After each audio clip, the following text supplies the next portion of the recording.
नहीं पता इनको। आप पूरा महाराष्ट्र पर बोले, मैं समझ सकता हूं कि आपका टारगेट महाराष्ट्र चुनाव है, अर्जुन की तरह बिल्कुल मछली की आंख आपके निशाने पर है, लेकिन यूपी में भी आपको चुनाव लड़ना है भाई, बहुत लड़ते हैं वहां पर आप, वहां पर वोट भी मिलता है। जेपी कौन है बताइए ना, कुछ तो बताइए। अखिलेश यादव पर कुछ बोलिए, योगी जी पर बोलिए, कुछ क्या हो रहा है? क्या क्वेश्चन आंसर रहे हो? देखिए नहीं पता जेपी कौन है उनको। अखिलेश यादव जी को जाना। अच्छा बताइए वारिस भाई, मैं आज मान जाऊं जेपी कौन है, अगर आप बता दें एक तो बातें बता दीजिए, ज्यादा निटी तो जाऊंगा ही नहीं। सुनिए सुनिए हमारे देश में क्या हो रहा है, अरे सुनिए सुनिए हमारे साथ हो क्या रहा है, उनके ऊपर डिबेट है आज भाई।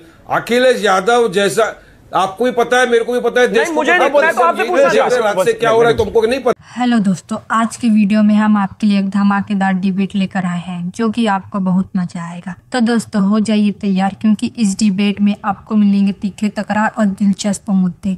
तो बिना देरी किए चलिए शुरू करते हैं आज का ये जबरदस्त डिबेट। के अंदर बैठ के उनको सवाल करता है एंकर, बोलते तो क्या हुआ, उसके खिलाफ उन्होंने एफआईआर किया ना, वो हिंदू सकाल के साथ जुड़ा हुआ है ना, वो तो इस तरह की बयानबाजी करेगा। अब सोचिए ये हाल इन्हें महाराष्ट्र का कर दिया, मुसलमानों के प्रति इतना नफरत फैला दिया, पूरी तरफ से मुसलमानों के दिलों को चकनाचूर छन्नी कर दिया, और यहां पर आप अब इलेक्शन के टाइम पे आके ये बोल रहे हो, तो क्या ये सरकार का दोगलापन नहीं है? क्या ये सरकार का दो मुहैया चेहरा पब्लिक के सामने नहीं है? जनता जनार्दन बन गई, जनता को सब समझ में आ रहा है क्या हो रहा है, क्यों हो रहा है। तो हम लोग ये बोल रहे हैं ना, नफरत जो फैल रही है ये इनकी तरफ से नफरत फैल रही है। दूसरी तरफ अब हमारे लिए ये भी है ना, महाविकास आघाड़ी वाले भी है जो मोहब्बत की दुकान खोल के रखी हुई है पूरे देश भर के अंदर। मोहब्बत की दुकान वाले भी मुसलमानों के लिए कुछ नहीं बोलते। मानक भाई 10 सेकंड में अपनी बात को कंप्लीट करूंगा। थोड़ा मोहब्बत की दुकान पे बोला जाए, मोहब्बत की दुकान पे बोला जाए। मानक भाई शिमला में हिमाचल के अंदर इनकी सरकार थी, एकदम मस्जिद को तोड़ने के लिए लोग चले गए, मुल्ले कटवे काटे जाएंगे साहब, तमाम नारे लग गए, कोई एक्शन नहीं। महाराष्ट्र में रामगिरी बोल गया, कोई एक्शन नहीं। राणे पे कोई अल्फाज नहीं, नरसिंहानंद पे कोई अल्फाज नहीं। अरे इनको 90% मुसलमानों के वोट चाहिए। मानक भाई सबसे बड़ा प्रॉब्लम ये उबटा, ये कांग्रेस सबने मिलकर 90% मुसलमानों के वोट ले लिए, लेकिन जब मुसलमानों की बात आई हक की, अरे या तो हद पार हो गई, मुसलमानों की बात आती तो मुंह में दही जम जाता है, मुसलमान का नाम भी नहीं लेते।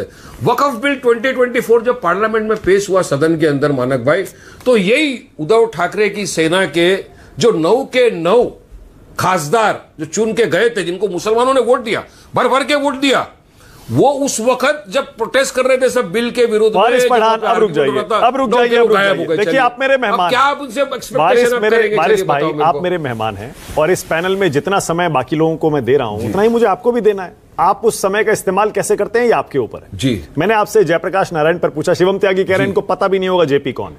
नहीं पता इनको। आप पूरा महाराष्ट्र पर बोले, मैं समझ सकता हूं कि आपका टारगेट महाराष्ट्र चुनाव है, अर्जुन की तरह बिल्कुल मछली की आंख आपके निशाने पर है, लेकिन यूपी में भी आपको चुनाव लड़ना है भाई, बहुत लड़ते हैं वहां पर आप, वहां पर वोट भी मिलता है। जेपी कौन है बताइए ना, कुछ तो बताइए। अखिलेश यादव पर कुछ बोलिए, योगी जी पर बोलिए, कुछ क्या हो रहा है? क्या क्वेश्चन आंसर रहे हो? देखिए नहीं पता जेपी कौन है उनको। अखिलेश यादव जी को जाना। अच्छा बताइए वारिस भाई, मैं आज मान जाऊं जेपी कौन है, अगर आप बता दें एक तो बातें बता दीजिए, ज्यादा निटी तो जाऊंगा ही नहीं। सुनिए सुनिए हमारे देश में क्या हो रहा है, अरे सुनिए सुनिए हमारे साथ हो क्या रहा है, उनके ऊपर डिबेट है आज भाई। अखिलेश यादव जैसा आपको भी पता है, मेरे को भी पता है, देश मुझे नहीं पता, तो आपसे पूछना से क्या हो रहा है तुमको नहीं पता है क्या?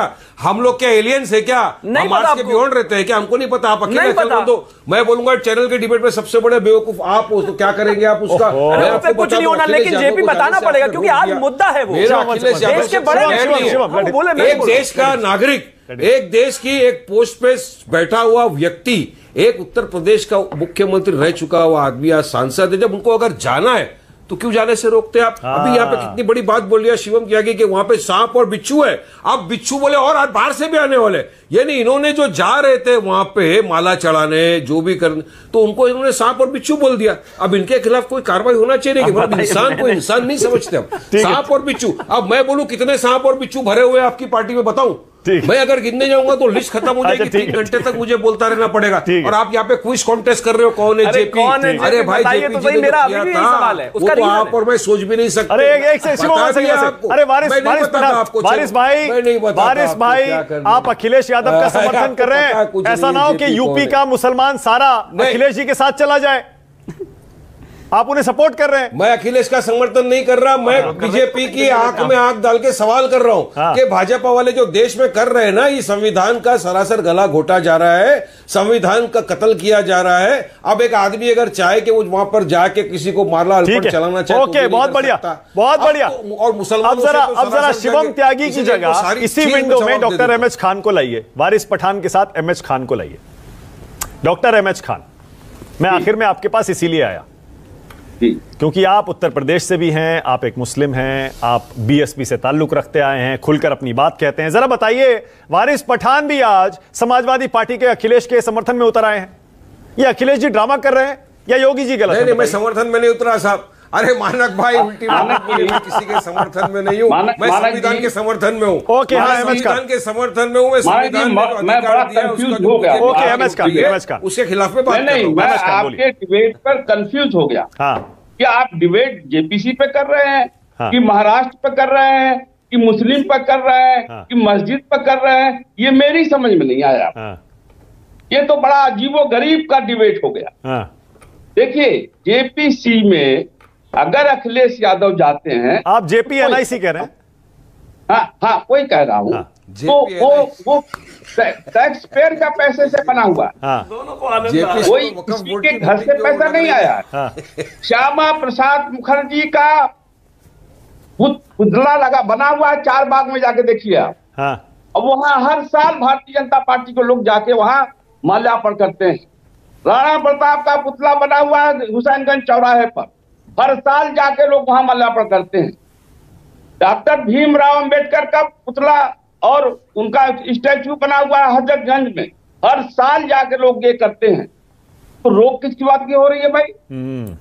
ये बीजेपी की सरकार आने के पहले पूर्वांचल एक्सप्रेस का पट्टा लगा हुआ बलिया में कि हम इसको जमीन भी अधिग्रहण कर ली गई थी, बीजेपी सरकार ने आके उसको रोक दिया।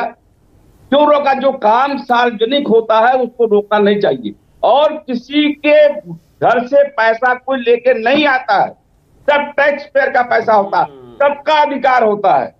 अब जब ये मुसलमान और मस्जिद की बात कर रहे हैं तो मैं आपसे बता दूं, हुजूर सल्लल्लाहु अलैहि वसल्लम मस्जिद नबवी में बैठे थे, एक यहूदी का जनाजा जा रहा था और वो उठ के खड़े हो गए। और खड़े होने के बाद वहां पर बैठे मुसलमानों ने कहा कि ये तो यहूदी का जनाजा है, आप खड़े कैसे हो गए? उन्होंने कहा कि यहूदी भी इंसान होता है, मुसलमान करने से चलेगा नहीं, ये संविधान विरोधी है और इस्लाम विरोधी है। हुजूर सल्लल्लाहु अलैहि वसल्लम रहमतुल लिल आलमीन बन के आए हैं, रहमतुल मुस्लिमीन बन के नहीं आए हैं। आप क्यों झगड़ा लगाना चाहते हो उल्टा सीधा? क्यों कुरान के खिलाफ, क्यों इस्लाम के खिलाफ बात करते हैं आप? कुरान के खिलाफ बात कर रहे हैं आप। और हर आदमी अपने आस्था के हिसाब से अपने जो महान पुरुष होते हैं उनको माला पढ़ाने का हक होता है। अच्छा, तो अखिलेश मैंने मान लिया आपकी बात कि अखिलेश यादव जी को हक है, उनको जाने देना चाहिए था। पर अखिलेश यादव जी सही मायने में कैसा काम कर रहे हैं विपक्ष में, और 37 सीटें इस बार जीत के आए, कैसा काम कर रहे हैं आजकल वो? डॉक्टर एमएच, हम काम के बारे में कुछ बात नहीं कर सकते। हम तो ये कह रहे हैं कि उत्तर प्रदेश की सरकार जिस पर टैक्स पेयर का पैसा लगा हुआ है उसमें बिच्छू और सांप को नहीं मार पा रही है, और ये कह के डिनाई कर रही है कि वहां बिच्छू सांप काट लेगा। क्या अखिलेश यादव के साथ कोई पुलिस वाला नहीं था? मतलब सही मायने में डॉक्टर एमएच खान साहब, इसका मतलब सही मायने में जेपी की विचारधारा पर चलने वाली पार्टी है ना समाजवादी पार्टी, अखिलेश यादव जी है ना उनके अनुयायी। सभी को चलना चाहिए। भारतीय जनता पार्टी नहीं चलती है तो न चले, ये कांग्रेस नहीं चलती है तो न चले। कांग्रेस के जमाने में जेपी जी का इतना बड़ा आंदोलन। अब देखिए एमएच खान साहब देखिए, अब देखिए मैं यही कह रहा हूं ना खान साहब, अखिलेश यादव ने ऐसा दाव चला है, सारी पार्टियों को, विपक्षी पार्टियों को उनके साथ आकर खड़ा होना ही पड़ा। आपने सुना कांग्रेस उनके साथ, वो तो पहले से है, उनका गठबंधन है। एआईएमआईएम उनके साथ, बीएसपी उनके साथ। अखिलेश यादव जी अब राजनीति उत्तर प्रदेश की बदलने वाले हैं ऐसा लग रहा है। लोकसभा में देख लीजिए 37 सीटें जीते, अब उसके बाद देखिएगा विधानसभा में क्या होने वाला है। खान साहब, नहीं देखिए, विधानसभा का चुनाव, एमएलए का चुनाव अलग चीजें हो गई। मैंने आपसे सवाल किया, उसका जवाब आप नहीं दे रहे हैं। जवाब ये दीजिए ना कि मस्जिद पर चर्चा करने के लिए बैठे हैं आप, बिल्कुल नहीं। आप। तो दोस्तों आज की डिबेट यहीं खत्म होती है। हमें उम्मीद है कि आपने इस डिबेट का पूरा आनंद लिया होगा। अगर आपको वीडियो पसंद आया हो तो इसे लाइक और शेयर करना ना भूलें।